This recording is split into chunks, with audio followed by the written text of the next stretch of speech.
पहले उठाओ, फिर फर्जी कहानी बताओ, फर्जी तस्वीर जारी करो और उसके बाद फर्जी इनकाउंटर करके उसकी हत्या कर दो। वो अयोध्या में पीड़ित लड़की की जाति नहीं देखते हैं जो पीडीए का हिस्सा है। वो अपराधियों की जाति बता करके अपराधियों के साथ पेशबंदी में खड़े हो रहे हैं। क्या उत्तर प्रदेश में होने वाले उपचुनाव अब एनकाउंटर और कानून व्यवस्था के मामले पर लड़े जाएंगे?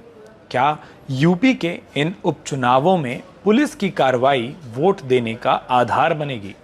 क्या सुल्तानपुर में हुआ मंगेश यादव का एनकाउंटर और इसके पीछे लगा विपक्ष का जाति का आरोप यूपी सरकार को परेशान कर रहा है, या फिर अपराधी की जाति का सवाल उठाकर विपक्ष ने सत्ताधारी भाजपा को एक फ्री हिट दे दी है? नमस्कार, मैं हूं उत्कर्ष चतुर्वेदी और आप देख रहे हैं अमर उजाला उत्तर प्रदेश। उत्तर प्रदेश में तमाम सवाल हैं जो इस वक्त मुंह बाए खड़े हैं, सबसे ज्यादा पूछे जा रहे हैं। सुल्तानपुर में करोड़ों की लूट और उसके बाद अपराधियों की धरपकड़ के दौरान हुए मंगेश यादव के एनकाउंटर ने यूपी की सियासत में एक बार फिर से एनकाउंटर के सवाल को गर्म कर दिया है।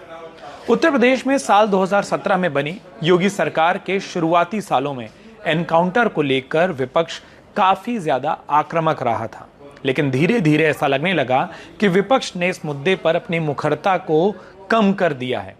लेकिन अब एक बार फिर से वो आक्रामकता दोबारा दिखाई दे रही है।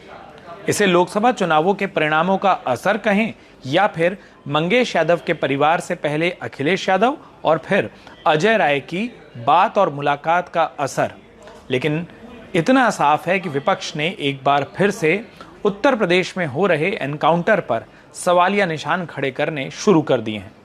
जब बात सत्ताधारी भाजपा से सवाल उनसे हो रहे हैं तो ये स्वाभाविक है कि उनकी ओर से जवाब आए।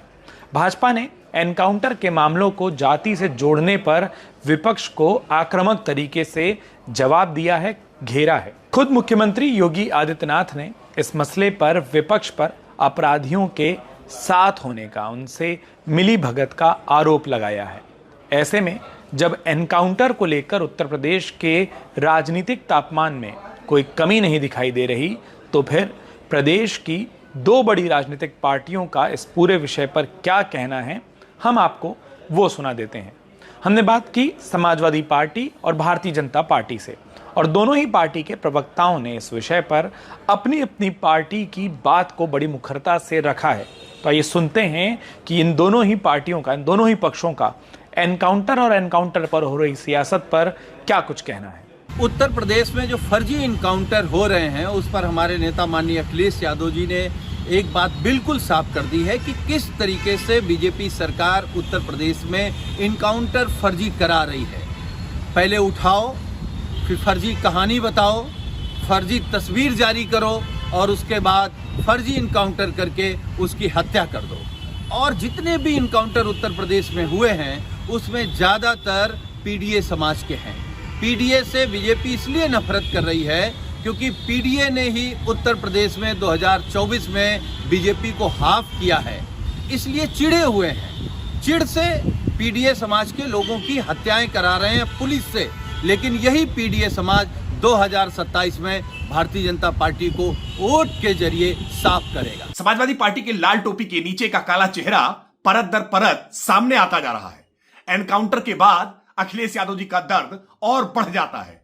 अपराधियों के साथ उनका कैसा गठजोड़ है, यह एनकाउंटर से उनकी पीड़ा को समझा जा सकता है। अखिलेश यादव जी अब अपराधियों की जाति बताने का काम कर रहे हैं। वो पीड़ितों के साथ खड़े नहीं हैं, वो पीड़ितों की जाति नहीं देखना चाहते हैं। वो पुलिसकर्मी जो शहीद हो गए हैं या जो पुलिसकर्मी घायल हो गए हैं उनकी जाति नहीं देखना चाहते हैं, वो अपराधियों की जाति देख रहे हैं। ये राजनीति की न्यूनता है और समाजवादी पार्टी को यह बहुत महंगा पड़ने वाला है। वो अयोध्या में पीड़ित लड़की की जाति नहीं देखते हैं जो पीडीए का हिस्सा है। वो मऊ में जो रेप पीड़िता है जो पीडीए का हिस्सा है उसकी जाति नहीं देखना चाहते हैं। वो अपराधियों की जाति बता करके अपराधियों के साथ पेशबंदी में खड़े हो रहे हैं। ये बहुत दुर्भाग्यपूर्ण है।